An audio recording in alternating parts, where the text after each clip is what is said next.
እኔ እንድገደል ሞት ተፈረደብኝ እፎይ ነኝ። ልገሉም መጡ ቁጭ ብለን አልሞትም ራሳችንን አስከብረን ራሳችንን ጠብቅ ነው ያልናቸው። ስቀሉት ምን አገባን? ክርስቶስ ተሰቅሏል። ስለዚህ ለምን እሱ ስለምን ይሸሽ? እፎይ ለምን ትሮጣለህ ግን? በፍቅርና በትህትና እናውራ ካንተ በዛ እናውራለን። አይ እንደዚህ ገላሃለሁ ደውል ነብዩ መሐመድ ተመልሶ እንደገና እንኳን ይመጣል ብላችሁ እንኳን እኔ በበኩሌ 10 ክርስቲያን መግደል ያቅተኛል። ሲጀመር ባለማተብ ኦሮሞ የለም የሚያስቀምናበት ድረስ ወዴት ጀግና ባለማተብ ያለው የት ነው ብለህ ጠይቀኝ። ተሰድጄ ብወጣ ወተሃል ከኔ ጋራ ወራቤ ስልጤ አርሴማ ላይ በቦታው ተገኝቼ አይቻለሁ። ሲያቃጥሉ የነበረው አላሁ አክበር እያሉ በጠራራ ፀሐይ ቅድስት አርሴማን ያቃጠሉት ሃይማኖታቸው ሙስሊም አይደለምን? ቤተ እምነቱን አይደለም እየተናገርኩ ያለሁት። ቤተ እምነቱ ግን እኛን አይወክልም ብለው ተቃውሞና ለፍርድ ይቅረቡልን ብሏል። ኦርቶዶክስ ተዋህዶ ላይ እንዲህ አይነት ግፍ ሊሰራበት አይገባም ብሏል። ሰላም የተወደዳችሁ የኬፋቲው ቤተሰቦች፣ በአዲስ መረጃ ድጋሚ ተመልሼ መጣሁኝ። እንግዲህ ወንድማችን እፎይን አስመልክቶ አዲስ ዜና ተሰምቷል። እሱም እንግዲህ የተቃውሞ የድጋፍ ሰልፍ ለወንድማችን እፎይ በኦሮሚያ ክልል የሚገኙ ኦርቶዶክሳውያን ወጥተውለት እንግዲህ በአደባባይ ዘምራለሁ ገና እሰብካለሁ እያሉ እንግዲህ በኦሮምኛ ድምጽ ሆነውለታል። ለማንኛውም በዛሬው ቆይታችን ምን አይነት የድጋፍ ሰልፍ ወጡ የማስመለከታችሁ ነው የሚሆነው። እንዲሁም ደግሞ አንዳንድ ባለጌ የሆኑ ሰዎች እፎይ ለምን ትሮጣለህ? ሞት እንደሆነ ለሁሉም ነው የመጣው፣ ብትሰቀል ይሻላል እያሉ እንግዲህ በጣም የሚያስጠላ መልእክት እያስተላለፉ ይገኛሉ። ለማንኛውም በዛሬው ቆይታችን ይህን ሁሉ ማስመለከታችሁ ነው የሚሆነው። ለዚህ ቲቪ አዲስ የሆናችሁ እባካችሁ ቻናሉን ሰብስክራይብ አድርጉት፣ ከፍና አድርገው እላለሁኝ። እኔ ወደ እናንተ መረጃዎችን አመጣለሁ፣ እናንተ መረጃዎቹ እያያችሁ እንግዲህ ሰብስክራይብ አድርጉት፣ ከፍና አድርግላለሁ፣ ክርስቲያን የሆናችሁ ብቻ። ለማንኛውም ይህ መረጃ ብዙዎች ጋር ይደርስ ዘንድ ላይክ በማድረግ እንጀምር። እኔ እንድገደል ሞት ተፈረደብኝ እፎይ ነኝ። ይሄን ብለን ሰሞኑን ቪዲዮ ስንሰራ እኛ ከሙስሊሞች ጋር መጣላት አንፈልግም ምናምን ትላለህ። እኛ ተጣሉ አላችሁ እንዴ? ማን ተጣሉ አላችሁ? ልገሉም መጡ ቁጭ ብለን አልሞትም ራሳችንን አስከብረን ራሳችንን ጠብቅ ነው ያልናቸው። ብዙ ማስረጃዎች አሉ። እኛን ለመግደል ሲነሱ ብዙ ማስረጃዎች አቀረብን። እኛን ለማሸማቀቅ አትሞክሩ። መጣላት አንፈልግም። ዝም በሉ። ሌላ ነገር ማድረግባችሁ ነው። አንዳንድ ኦርቶዶክሳውያን እሸቱ ለምሳሌ ከመሐመድ ጋር 17 ዓመት ኖራለሁ። ለምን 100 ዓመት አልኖርም? ምን አገባኝ ነው? ምን ይመለከተኝ ነገር አለ? ልገለኝ መጣ። ሲገለኝ ሲመጣ ቁጭ ብያለሁ። እኔ እኮ ከክርስቶስ ፊት ማለት ነው ከመሐመድ ጋር 17 ዓመት ኖራለሁ። ሚዚዮኖልኛል ምናምን ብዬ ወሬ ላወራ አይደለም። እኛን ለመደሰት እንደዚህ አማርኛ አታወሩ። በቃ ዝም በሉ። እኛ ያዝነው እውነት ነው። እግዚአብሔርን አንሰማችሁም፣ በታሪክ አንሰማችሁም። ቤተ ድረስ ልገለኝ መጣ እኮ። እኔ እፎይ ነኝ ስል እኮ እኔ እፎይ ነኝ ስል እኮ ልገለኝ መጥቷል እኮ ቤት ውስጥ። እኔ እኮ ሞቻለሁ እኮ በእግዚአብሔር ታምር ባልተርፍ እኮ ሞቻለሁ። ምክንያቱም እፎይ ነኝ ነኝ። ሌላ ወሬ አታወሩ። በቃ ውጣ እባክህ። የኮሜዲያን እሸቱ ነገር እንግዲህ በጣም ብዙ ክርስቲያኖችን እያስቆጣ ይገኛል። እስካሁን ድረስ እንግዲህ አንዳንድ ነገሮች ላይ የግድ መግባት አለብን ብዬ አላስብምና ሁሉም ቢሆን በየትኛውም አካል በችግራቸው ጊዜ ብንገኝ ለእንደዚህ አይነት ለከረረ ነገር ግን ዝም ብለን ጣልቃ እንገባለን ብዬ አላስብምና በእኔ በኩል ኮሜዲያን እሸቱ ጥፋት አጥፍቷል ወይ? ግልጽ ነው፣ ጥፋት አጥፍቷል። ማንም ስለ ፍቅር ያወራ የለም። ሁላችንም በፍቅር ነው የምንኖረው፣ ግልጽ ነው። ነገር ግን ደግሞ አንዳንድ ነገሮች ስለ እውነት ነው እንጂ የሚወሩት ጀስት ጭራሽ ቤተክርስቲያን አለቆልቻቸው ልጆች እየተባለ ልጆቹን በአደባባይ እስከ ማስጣት ድረስ መድረስ በጣም የሚያሳፍር ነው ያስባለሁኝና ስለዚህ ማሽቃበጥ ነው። በቃ ግልጽ ነው፣ ምንም የሚደበቅ ነገር የለውምና ለማንኛውም እንግዲህ ብዙ ሰው የሚኖረን ብዙ ተከታይም ብዙ ወዳጆች የሚኖረን ነገሮችን ስላወቅን ብቻ በዚህ ደረጃ ልክ መናገር ተገቢ ነው ብዬ አላስብም። ለማንኛውም እንግዲህ አንድ በእስልምና ውስጥ የሚገኝ ወንድማችን ይመስለኛል የእፎይ ነገር አብቅቶለታል ብሎ አንድ መልእክት አስተላልፏል። እሱም ቪዲዮ ላስመልክታችሁ። የእፎይ ጉዳይ ያበቃለት ጉዳይ ነው። ከሀገር ቢወጣም ያው ዜና እየሰማን ነው። ስዊድን ካፊር የሞላበት ሀገር ላይም ነብይ ተነጥቶ ተሽቶ ሞቷል። እዚህ ሀገርም በህግም ቢቀርብ ደግሞ አጠገቡ ያለው ታራሚ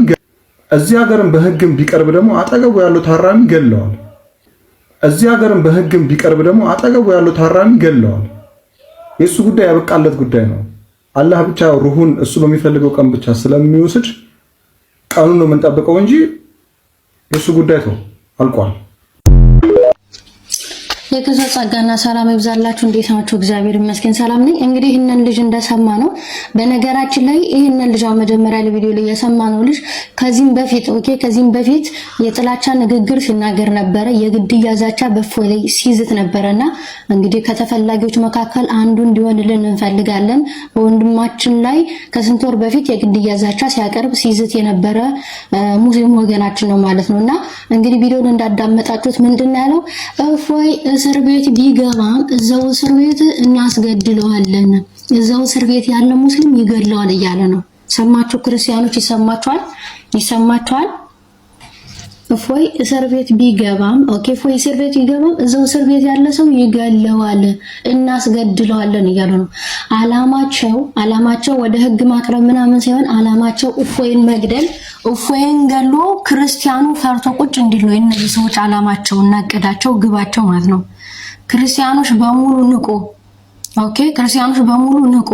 አላማቸው እፎይ በህግ ላይ ቢቀርብ ራሱ እስር ቤት ቢገባ ራሱ እዛው እስር ቤት እፎይን መግደል ነው የሚፈልጉት። አላማቸው እና እቅዳቸው ይሄን ነው። እንግዲህ ያስቸገሩ ያሉት እንደዚህ አይነት ሰዎች ናቸው ብዬ ነው ማስበውና እስልምናንም የሚወክል አይደለም። ይሄ ግልጽ ነው። በቃ በአደባባይ እንግዲህ በጣም ብዙ ነገሮችን ለመፍጠር ከሚሞክሩ ሰዎች መካከል እንደዚህ አይነት ሰዎች ናቸው ብዬ አስባለሁኝ።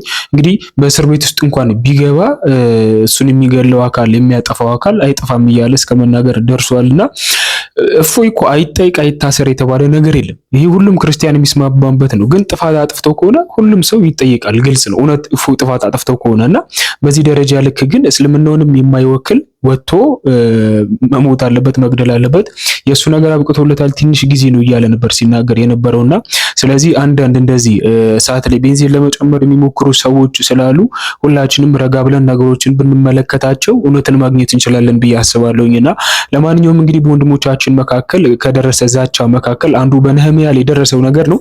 እስቲ እሱን ቪዲዮ ላስመልክታችሁ። በፍቅርና በትህትና እናውራ ካፌ በዛ እናውራለን። አይ እንደዚህ ገላለሁ እንደዚህ አስፈራራለሁ ብትል ሄደህ አርህን መቁረጥና ማስፈራራት ትችላለህ። ብራዘር አይና አታስፈራራኝ። እንኳን አንተ አይውልህ ነብዩ መሐመድ ተመልሶ እንደገና እንኳን ይመጣል ብላችሁ እንኳን ብታወሩ ወይም ቢመጣ እኔ ጋር አንድ ነገር ብቻ ነው የምሰጠው። እሱ ራሱ እንዳልዳነ መንግስተ ሰማያት እንዳልገባ ሲኦል እንዳለ ነግረዋለሁ። ግልጽ ነው። ሰው በትህትናና በፍቅር አወራለሁ ብትል ከሆነ በደንብ እናወራለን ወንድም ማለት። አይ እኔ መበጥበጥ ፈልጋለሁ ጂሃዲስት ነኝ እንደዚህ ልባለኝ አንገትን ነው የምቆርጠው ብትል ከሆነ አያስኬድም። በፍቅርና በትህትና እናውራ። እሺ እሰማሃለሁ የምትለውን ከዛ ያልከውን ለመመለስ እሞክራለሁ። አቅም ካለኝ ከሌለኝ ዝም እላለሁ። ስለዚህ አውራኝ፣ ችግር የለውም። አንተ በጣም ወንድ ስለያወጣ ነው ነው ማለት ወንድማ ወንድ ነኝ እኮ ሴት አይደለሁም። ሴት እንዳንተ አይነቱ ነው ለምን ፈርቶ የሚደበቅ ጅቡቲ ሄጃለሁ እንትን ሄጃለሁ። ልብ ካለ ተገናኝተን እኔ ነው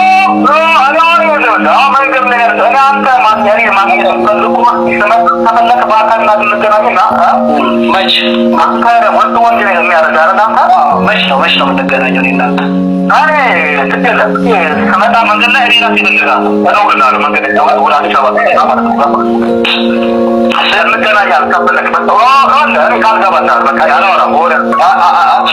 መጀመሪያ አታጣምት። ለምን እንደምትቸኩሉ አይገባኝም።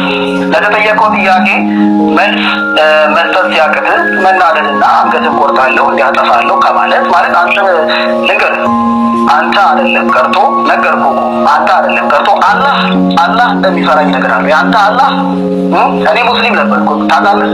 ስለኔ ማንነት ታውቃለህ ወይ?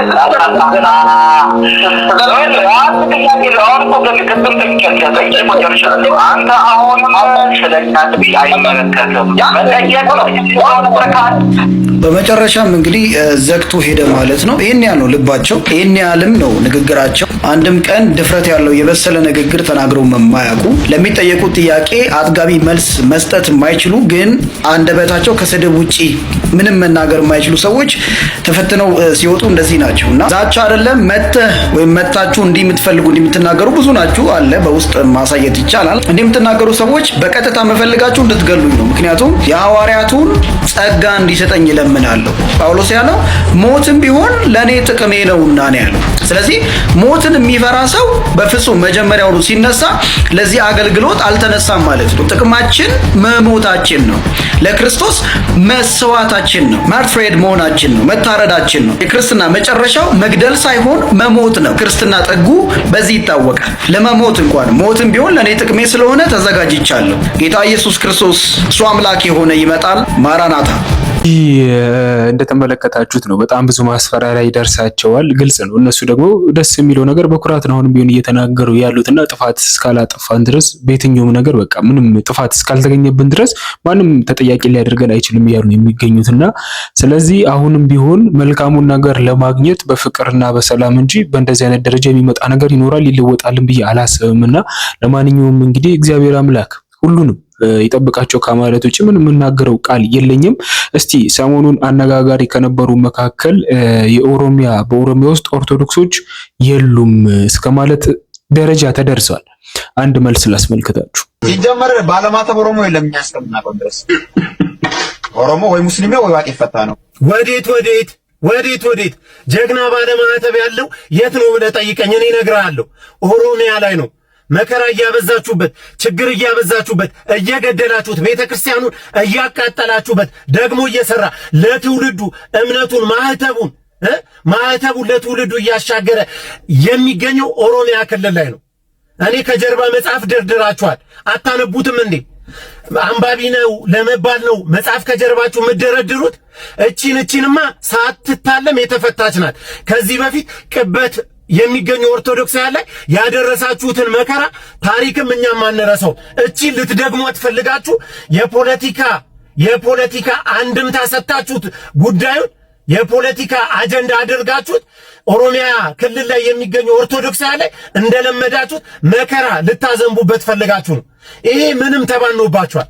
ኦሮሚያ ክልል ላይ አንድ ኦርቶዶክሳዊ ቢታረድ፣ ኦሮሚያ ክልል ላይ አንድ ቤተክርስቲያን ቢቃጠል፣ ኦሮሚያ ክልል ላይ አንድ ባለማዕተብ ላይ ችግር ቢደርስ እናንተ ናችሁ የምትጠየቁት። የቪዲዮ ማስረጃ እየተያዘባችሁ ነው።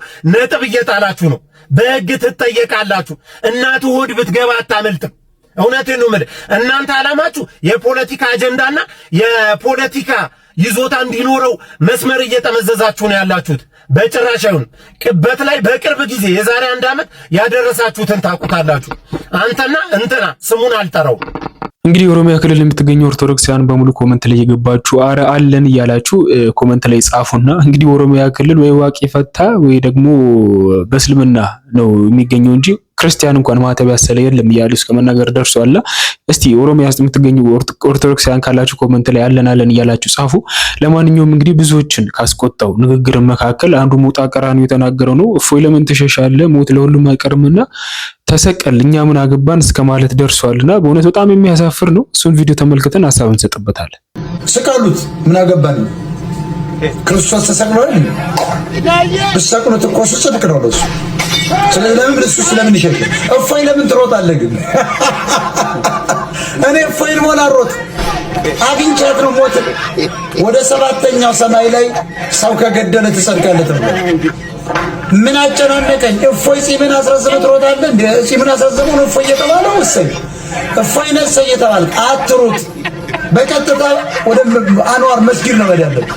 ያው እፎይ ነኝ መጥቻለሁ፣ ትፈልገኛለህ? ይኸው መጣሁ።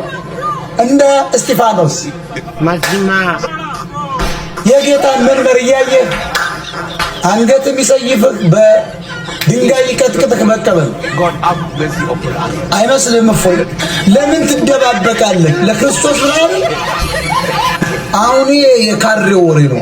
እፎይ ከተነካ 1 ምናምን ሚሊዮን ኦርቶዶክስ ይነሳ። ደህና ነህ?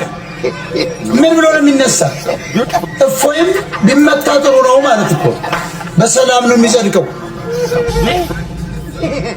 ሰማዕት ነው የሚሆነው። ሲገደል ይበዛል እፎይ፣ ሲታጨድ ይበዛል እፎይ። ማዚማ እፎይ ለምን ትፈራለህ? ይቻለም ላንተ ለእፎይ ምን ናት? ለሙጂብ አሚኑ ይቻለም ምናችሁ ናት? ለምረታ ለዘበነ ምንድን ናት ለእናንተ ዓለም? ለምን ሞትን ትፈራላችሁ? ከጊዮርጊስ ፒያሳ ጊዮርጊስ ሮጠህ ሸበሌ ድረስ አንድ ሰው ሲገደል ለምን ትሮጣለህ? ኦርቶዶክስስ ደረትክን እየሰጠህ ወደ 7ኛው ሰማይ መንቀሳቀስ። እኛም ምድር ጠቦና ለቀቅ አርጉልን፣ እኛም ሰፋ ብለን ኑር ቦሌ ላይ። አንዳንድ ሰዎች በጣም ከሚያሳዝን ነገር መካከል ሁሉም አለ አይደለ በቃ በየትኛው የሆነች ነገር ተፈጠር የትኛው ውስጥም ነገር ልግባ ምንም አይቅርብኝ እንደማለት ሰውን የሚያባክነው ነገር ይኖራል ብዬ አላስብምና ሞጣ ቀራኒዮ እንግዲህ በየትኛው ኮንተንት እንደሚሰራ ብዙዎቻችሁ ታውቁታላችሁ። ስለዚህ በዚህ ደረጃ ልክ ደግሞ ገብቶ ለምን ተሸሻለ ለምን ራስን አሰጥም እስከማለት ነው። እፎይ ደስ የሚለው እግዚአብሔር የምናመሰግነው ምንም የፈራው ነገር የለም። አሁንም ቢሆን እየተናገረ ያለው እኔ ሞታለሁ እንጂ ከዚህ በኋላ ስለ እውነት ሳልናገር የምኖርባት አንገቴን ደፍቼ የምኖርባት ሀገር አትኖርም እስከማለት ነው የደረሰውና ስለዚህ በዚህ ደረጃ ልክ መሰቀልን ፈርቶ ሳይሆን ነገር ግን የሚያስቡለት ቤተሰቦች አሉ። ምክንያቱም የክርስትና መጨረሻ ያው ሁላችሁም ታውቁታላችሁ ያስባሉኝና ኦርቶዶክሳውያን በሙሉ አይጠፋችሁም። ነገር ግን በዚህ ደረጃ ልክ ወጣችሁ ሰውን ለማስጣት የሆነ ነገር በተፈጠረ ቁጥር መግባት አለብኝ ብላችሁ የምታስቡ በሙሉ እግዚአብሔር አምላክ ልቡና ይስጣችሁ ከማለት ውጪ ምንም የምናገረው ነገር የለም። ምክንያቱም የተናገርከው ነገር በሙሉ ስህተት ስለሆነ በመጨረሻ ማስመለከታችሁ የድጋፍ ሰልፍ ተደርጎለት ነበረ። ኦሮምኛ ላይ ብዙም ጎበዝ አይደለሁም። ነገር ግን ከተረዳሁት አንፃር ገና እንሰብካለን ነገር ነው። በቃ እንሰብካለን ሰይጣን ይቃጠላል ገና እንሰብካለን የሚል ነገር ነው። እሱን ተቃውሞ ላሳያችሁ ሐሳብ ሰጥተን እንጨርሳለን።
በመጨረሻም እንግዲህ ቪዲዮን እንደተመለከታችሁት ነው። በየትኛውም ክልል በየትኛውም ቦታ ሆነን አሁንም አንድ የሚያደርገን የክርስቶስ ደም ነው ክርስቲያኖች በሙሉና አሁንም ማድረግ ያለበት ለወንድማችን እፎይ ድምጽ መሆንና ከሱ ጋር ያለንን ድጋፍ ማጽናት ነው ብዬ አስባለሁ። ምክንያቱም አንድ ነገር ተፈጥሮ ከዚህ በፊት እንደነበረው ከምናዘን ጥቁር ልበሱ ምን እስከምንባል ድረስ ሳይሆን እሱ እስካለበት ደረጃ ልክ ለሱ ድጋፍ መሆን መቻል አለብን፣ ድምጽ መሆን መቻል አለብን ብዬ አስባለሁኝና ለማንኛውም እንግዲህ በኦሮሚያ ውስጥ የምትገኙ ኦርቶዶክሳውያን በሙሉ ምስጋና ማቅረብ እንወዳለን። ምክንያቱም አሁንም ቢሆን ሁላችንም እፎይ ነን ስንል ግን ተሳዳቢ ነን ማለት ሳይሆን እኛም ክርስቲያን ነን እኛም ሰማዕት እንሆናለን። ከዚህ ውጪ አማራጭ የለም። ለማንኛውም ለዛሬ ያዘጋጀሁት ቪዲዮ ይህንን ይመስላል። ቻናሉ ሰብስክራይብ ማድረጋችሁን አትርሱ። ቀጣይ በአዲስ መረጃዎች እስከማገኛችሁ ቸር እንቆይ። ደግሞ የነገውን ቀን አንተ ታውቃለህ ጌታ፣ ወጥመዴን ስበርና አፌን ሙላው በእልልታ።